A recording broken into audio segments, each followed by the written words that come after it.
आज सुनते हैं बृहस्पतिवार व्रत की कथा। तो एक बार बोलिए प्रेम से विष्णु भगवान की जय, लक्ष्मी माता की जय। की प्राचीन समय की बात है।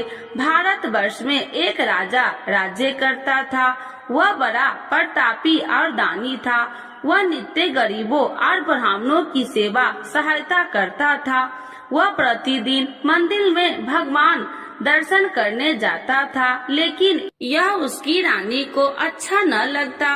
न वह व्रत करती और न ही किसी को एक पैसा दान में देती। राजा को भी ऐसा करने से मना किया करती। एक समय की बात है कि राजा शिकार खेलने वन को चले गए। घर पर रानी और दासी थी। उस समय गुरु बृहस्पति साधु का रूप धारण कर राजा के दरवाजे पर भिक्षा मांगने आए। साधु ने रानी से भिक्षा मांगी तो वह कहने लगी, हे साधु महाराज, मैं इस दान और पुण्य से तंग आ गई हूँ।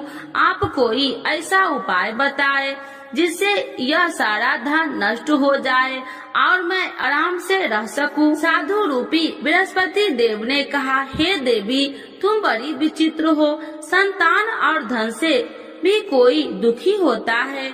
अगर तुम्हारे पास अधिक धन है तो इसे शुभ कार्यों में लगाओ, जिससे तुम्हारे दोनों लोक सुधरे। परंतु साधु की इन बातों से रानी खुश नहीं हुई। उसने कहा कि मुझे ऐसे धन की आवश्यकता नहीं जिसे मैं दान में दूं तथा जिसको संभालने में ही मेरा सारा समय नष्ट हो जाए। साधु ने कहा, यदि तुम्हारी ऐसी इच्छा है तो जैसे मैं तुम्हें बताता हूँ तुम वैसे ही करना। बृहस्पतिवार के दिन तुम घर को गोबर से लिपना, अपने केसे को पीली मिट्टी से धोना, केसे को धोते समय स्नान करना, राजा से हजामत बनाने को कहना, भोजन में मांस मदिरा खाना, कपड़ा धोबी के यहाँ धुलने डालना। इस प्रकार 7 बृहस्पतिवार करने से तुम्हारा समस्त धन नष्ट हो जाएगा। इतना कहकर साधु बने बृहस्पति देव अंतर ध्यान हो गए। साधु के कहे अनुसार करते हुए रानी को केवल 3 बृहस्पतिवार ही बीते थे कि उसकी समस्त धन संपत्ति नष्ट हो गई। भोजन के लिए परिवार तरसने लगा। एक दिन राजा रानी से बोला, हे रानी, तुम यहीं रहो, मैं दूसरे देश को जाता हूँ, क्योंकि यहाँ पर मुझे सभी जानते हैं, इसीलिए मैं कोई छोटा कार्य नहीं कर सकता। ऐसा कहकर राजा परदेश चला गया। वहाँ वह जंगल से लकड़ियाँ काट कर लाता और शहर में बेचता। इस तरह वह अपना जीवन व्यतीत करने लगा। इधर राजा के बिना रानी और दासी दुखी रहने लगी। एक समय जब रानी और दासियों को 7 दिन बिना भोजन के रहना पड़ा तो रानी ने अपनी दासी से कहा, हे दासी, पास ही के नगर में मेरी बहन रहती है, वह बड़ी धनवान है, तू उसके पास जा और कुछ ले आ ताकि थोड़ा बहुत गुजर बसर हो जाए। दासी रानी की बहन के पास गई। उस दिन बृहस्पतिवार था। रानी की बहन उस समय बृहस्पतिवार की कथा सुन रही थी। दासी ने रानी की बहन को अपनी रानी का संदेश दिया, लेकिन रानी की बहन ने कोई उत्तर नहीं दिया। जब दासी को रानी की बहन से कोई उत्तर नहीं मिला तो वह बहुत दुखी हुई। उसे क्रोध भी आया। दासी ने वापस आकर रानी को सारी बात बता दी। सुनकर रानी ने अपने भाग्य को कोसा। उधर रानी की बहन ने सोचा कि मेरी बहन की दासी आई थी, परंतु मैं उससे नहीं बोली, इससे वह बहुत दुखी हुई होगी। कथा सुनकर और पूजन समाप्त कर वह अपनी बहन के घर गई और कहने लगी, हे बहन, मैं बृहस्पतिवार का व्रत कर रही थी, तुम्हारी दासी गई, परंतु जब तक कथा होती है तब तक न उठते हैं और न ही बोलते हैं, इसीलिए मैं नहीं बोली। कहो दासी क्यों गई थी? रानी बोली, बहन, हमारे घर अनाज नहीं था। ऐसा कहते कहते रानी की आंखें भर आई। उसने दासियों समेत भूखा रहने की बात भी अपनी बहन को बता दी। रानी की बहन बोली, बहन देखो, बृहस्पति देव भगवान सबकी मनोकामना पूर्ण करते हैं। देखो शायद तुम्हारे घर में अनाज रखा हो। यह सुनकर दासी घर के अंदर गई तो वहाँ उसे एक घड़ा अनाज का भरा मिल गया। उसे बड़ी हैरानी हुई क्योंकि उसे एक बर्तन देख लिया था। उसने बाहर आकर रानी को बताया। दासी रानी से कहने लगी, हे रानी, जब हमको भोजन नहीं मिलता तो हम व्रत ही तो करते थे, इसीलिए क्यों न इनसे व्रत और कथा की विधि पूछ ली जाए, हम भी व्रत किया करेंगे।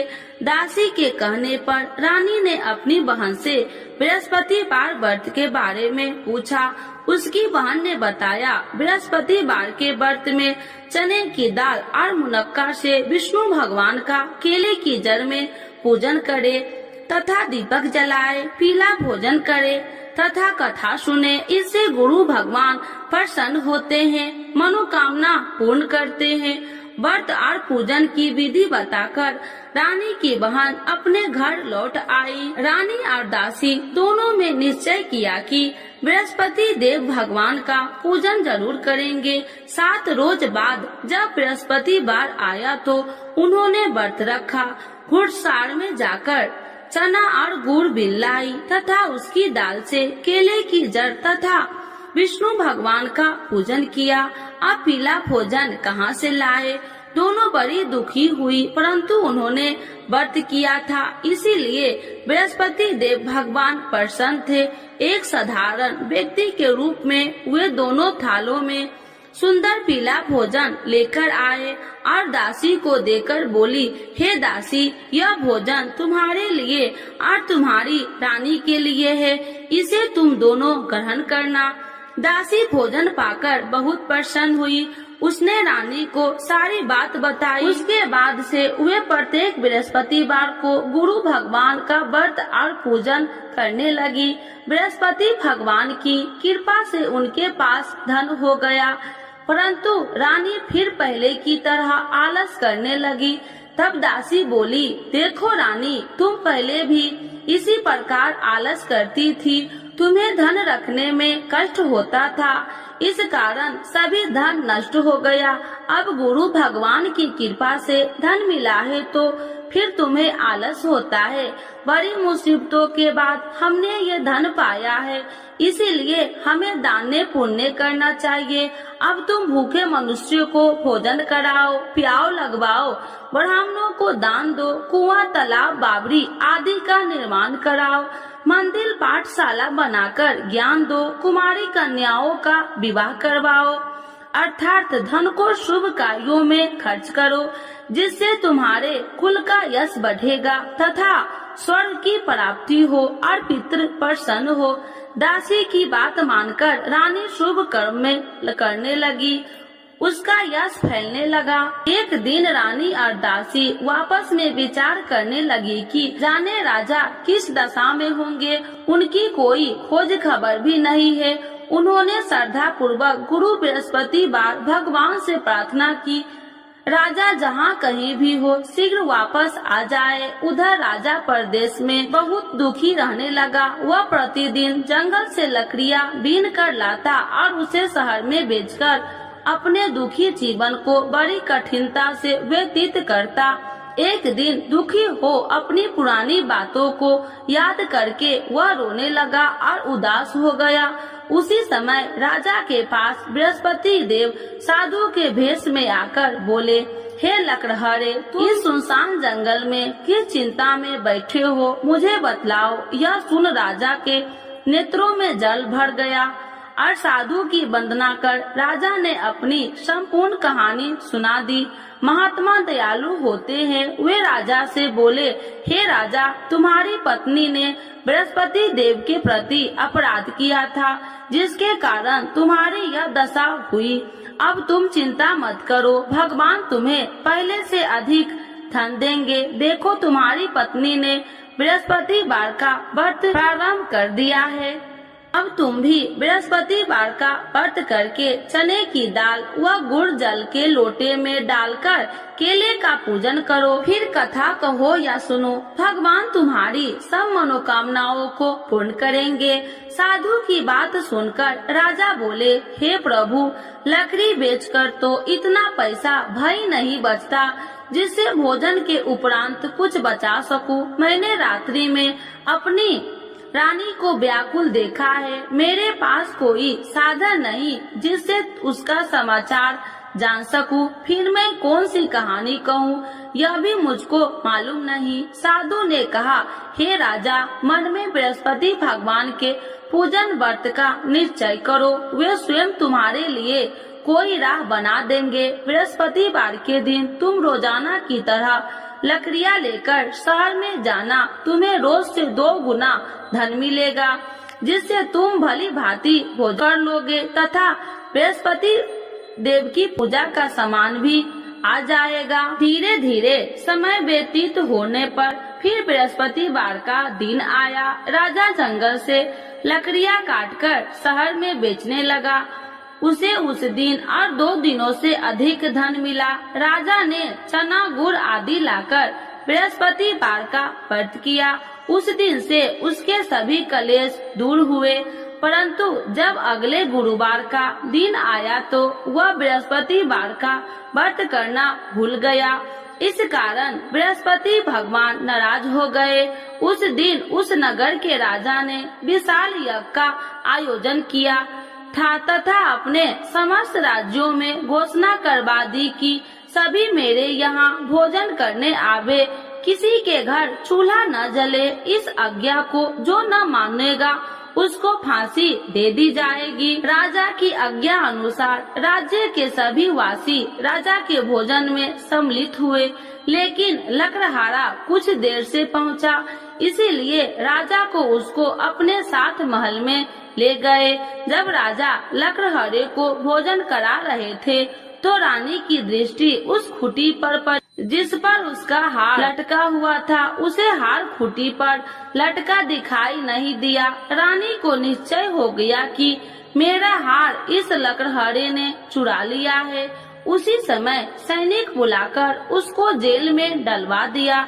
लकड़हारा जेल में विचार करने लगा कि जाने कौन से पूर्व जन्म के कर्म से मुझे यह दुख प्राप्त हुआ है। और जंगल में मिले साधु को याद करने लगा। तत्काल बृहस्पति देव साधु के रूप में प्रकट हो गए और कहने लगे, अरे मूर्ख, तूने बृहस्पति देवता की कथा नहीं की, इसी कारण तुझे यह दुख प्राप्त हुआ है। अब चिंता मत कर, बृहस्पतिवार के दिन जेल खाने के दरवाजे पर तुझे 4 पैसे पड़े मिलेंगे। उनसे तू बृहस्पतिवार की पूजा करना तो तेरे सभी कष्ट दूर हो जाएंगे। अगले बृहस्पतिवार उसे जेल के द्वार पर 4 पैसा मिले। राजा के पूजा का सामान मंगवाकर कथा कही और प्रसाद बांटा। उसी रात्रि में बृहस्पति देव ने उस नगर के राजा को स्वप्न में कहा, हे राजा, तूने जिस जेल में बंद किया है उसे कल छोड़ देना, वह निर्दोष है। राजा प्रातः काल उठा और खूंटी पर हार टंगा देकर लकड़हारे को बुलाकर क्षमा मांगी तथा राजा के योग्य सुंदर वस्त्र आभूषण भेंट कर उसे विदा किया। गुरुदेव की आज्ञा अनुसार राजा अपने नगर को चल दिया। राजा जब नगर के निकट पहुंचा तो उसे बड़ा ही आश्चर्य हुआ। नगर में पहले से अधिक बाग, तालाब और कुएं तथा बहुत सी धर्मशालाएं, मंदिर आदि बने हुए थे। राजा ने पूछा कि यह किसका बाग और धर्मशाला है। तब नगर के सब लोग कहने लगे कि यह सब रानी और दासी द्वारा बनवाए गए हैं। राजा को आश्चर्य हुआ और गुस्सा भी आया कि उसकी अनुपस्थिति में रानी के पास धन कहां से आया होगा। जब रानी ने यह खबर सुनी कि राजा आ रहे हैं तो उसने अपनी दासी से कहा, हे दासी, देख राजा हमको कितनी बुरी हालत में छोड़ के गए थे, वह हमारी ऐसी हालत देखकर लौट न जाए, इसीलिए तू दरवाजे पर खड़ी हो जा। रानी की आज्ञा अनुसार दासी दरवाजे पर खड़ी हो गई और जब राजा आए तो उन्हें अपने साथ महल में लिवा आई। तब राजा ने क्रोध करके अपनी तलवार निकाली और पूछने लगी, बताओ यह धन तुम्हें कैसे प्राप्त हुआ। तब रानी ने सारी कथा कह सुनाई। राजा ने निश्चय किया कि मैं रोजाना दिन में 3 बार कहानी कहा करूँगा और रोज व्रत किया करूँगा। अब हर समय राजा के दुपट्टे में चने की दाल बंधी रहती तथा दिन में 3 बार कथा कहता। एक रोज राजा ने विचार किया कि चलो अपनी बहन के यहाँ हो आऊं। इस तरह का निश्चय कर राजा घोड़े पर सवार हो अपनी बहन के यहाँ चल दिया। मार्ग में उसने देखा कि कुछ आदमी एक मुर्दे को लिए जा रहे हैं। उन्हें रोककर राजा कहने लगा, अरे भाइयों, मेरी बृहस्पतिवार की कथा सुन लो। वे बोले, लो हमारा तो आदमी मर गया है, इसको अपनी कथा की पड़ी है। परंतु कुछ आदमी बोले, अच्छा कहो, हम तुम्हारी कथा भी सुनेंगे। राजा ने दाल निकाली और कथा कहनी शुरू कर दी। जब कथा आदि हुई तो मुर्दा हिलने लगा और जब कथा समाप्त हुई तो राम राम कह के वह मुर्दा खड़ा हो गया। राजा आगे बढ़ा, उसे चलते चलते शाम हो गई।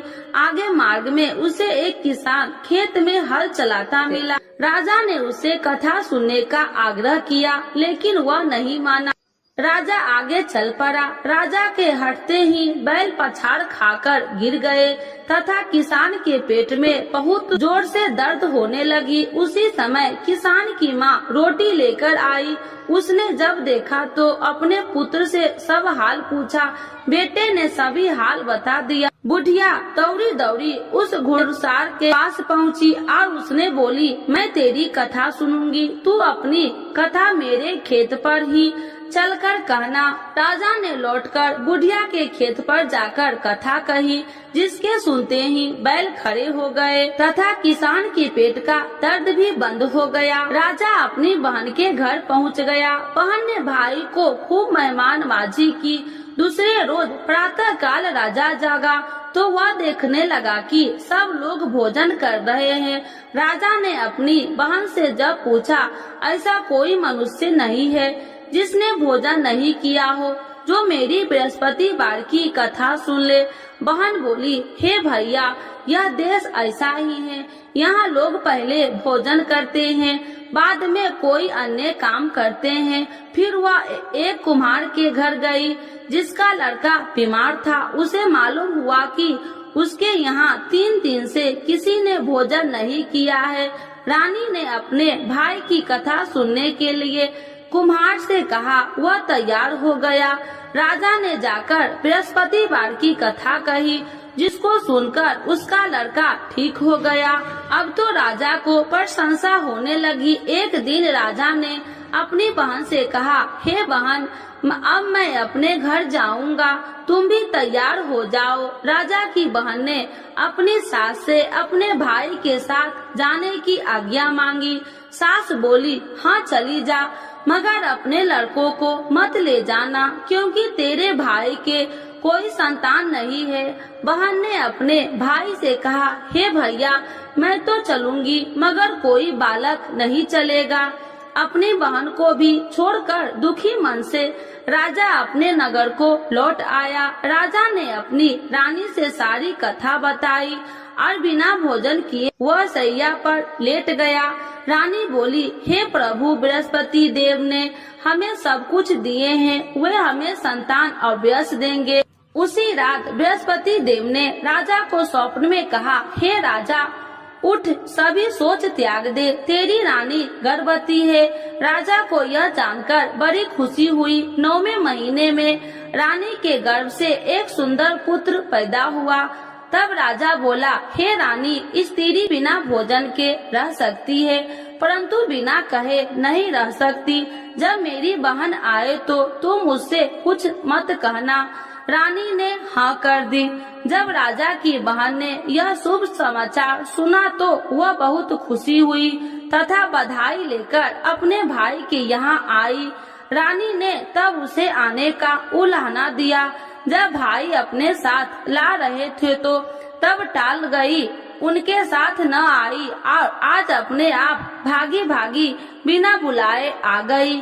तो राजा की बहन बोली, भाई मैं इस प्रकार न कहती तो तुम्हारे घर औलाद कैसे होती। बृहस्पति देव सभी मनोकामनाएं पूर्ण करते हैं। जो श्रद्धा भाव पूर्वक बृहस्पतिवार का व्रत करता है एवं कथा पढ़ता है अथवा सुनता है और दूसरों को सुनाता है, बृहस्पति देव उसकी सभी मनोकामनाएं पूर्ण करते हैं, उनकी सदैव रक्षा करते हैं। जो संसार में सद्भावना से गुरुदेव का पूजन एवं व्रत सच्चे हृदय से करते हैं, उनकी सभी मनोकामनाएं वैसे ही पूर्ण होती है जैसे सच्ची भावना से रानी और राजा ने बृहस्पति देव की कथा का गुणगान किया तो उनकी सभी इच्छाएं बृहस्पति देव जी ने पूर्ण की। अनजाने में भी बृहस्पति देव की उपेक्षा न करे, ऐसा करने से सुख शांति नष्ट हो जाती है।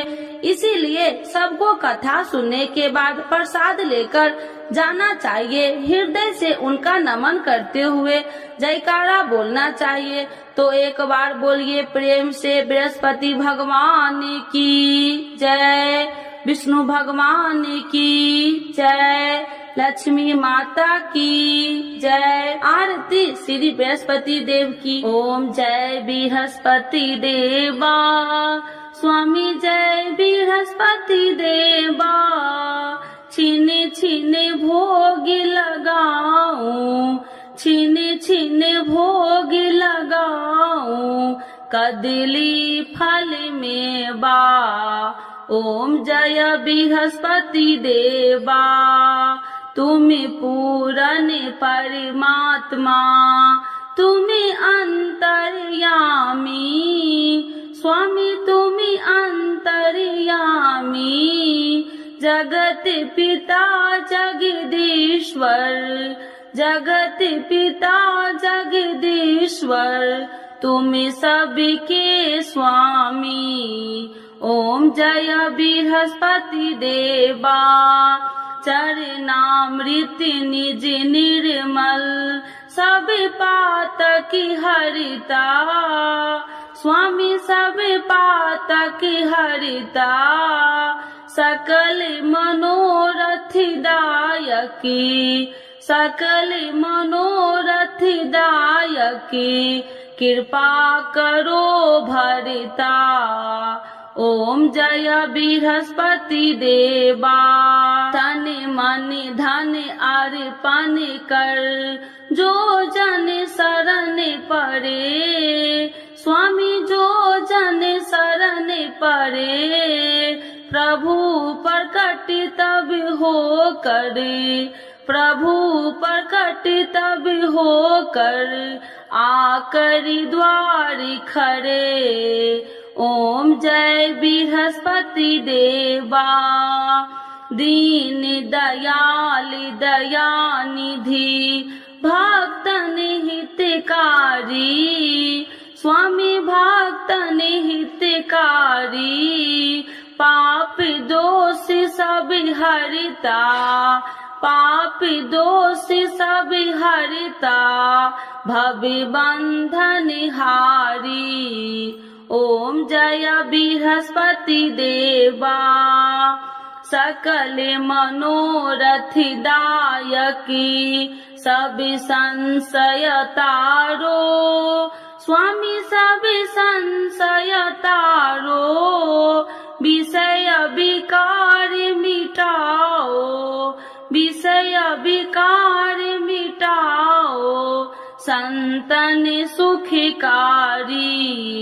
ओम जय बृहस्पति देवा, जो कोई आरती तेरी प्रेम सहित गावे, स्वामी प्रेम सहित गावे, ज्येष्ठ आनंद बंद सो, ज्येष्ठ आनंद बंद सो, सो निश्चय पावे। ओम जय बृहस्पति देवा, स्वामी जय बृहस्पति देवा। बृहस्पति भगवान की जय, विष्णु भगवान की जय, लक्ष्मी माता की जय।